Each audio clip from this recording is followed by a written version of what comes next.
So, how do you solve the hardest problems of the future? Do you need a supercomputer, a gigantic physics lab? Well, this story suggests the answer might actually be hidden in the past, in patterns that have been sitting there all along, just waiting for someone to look at them in a completely new way.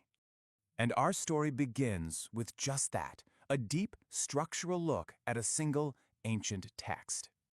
A researcher had this wild idea to look at the Quran not as a religious work, but as a massive data set. The focus wasn't on theology or meaning, but on its structure.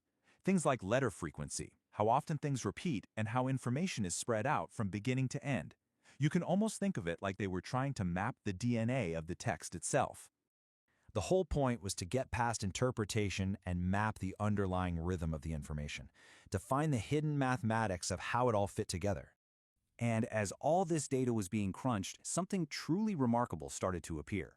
A consistent, repeating, mathematical signature that seemed to govern the entire structure of the text. The golden ratio. Yep, that famous number 5. The one we see everywhere in art, architecture, and nature, often tied to ideas of harmony and efficiency. It was right there, embedded in the very fabric of the text.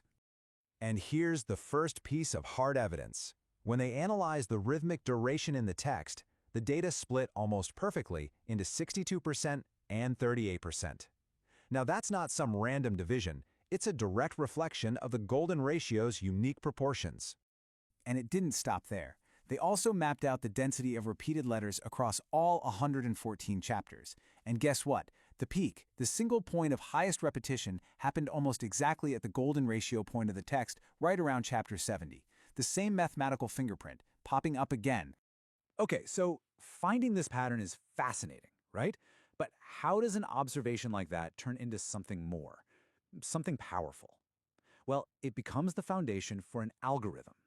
You see, the researcher realized the golden ratio wasn't just a static number. It represented a dynamic rhythm, a pulse between two states. About 62% of the time, the text was in what you could call expansion mode. Long sections, lots of variation, exploring new ideas. And the other 38%? That was compression mode, shorter, denser sections with high repetition, really optimizing and reinforcing what was already there. It's this natural back and forth between exploring and exploiting. And this is where that insight gets formalized into an algorithm called entropy-scheduled optimization, or ESO. Now, entropy here is just a fancy word for disorder or newness. The algorithm basically tells the system when it's time to increase that entropy and explore, that's the expansion phase, and when it's time to decrease it and focus on what's working, the compression phase. It literally schedules the rhythm. Now, having a cool new algorithm is one thing, but the real test, the ultimate test, is whether it can solve a problem that has totally stumped everyone else. So, it was time to unleash ESO on the world of quantum computing. And this is the big question, isn't it? Can a principle of information rhythm, a pattern found in an ancient text, actually provide a solution to one of the biggest roadblocks in quantum mechanics? And here is the dragon that needs slaying, the quantum barren plateau. It's this notorious problem where quantum algorithms just get lost.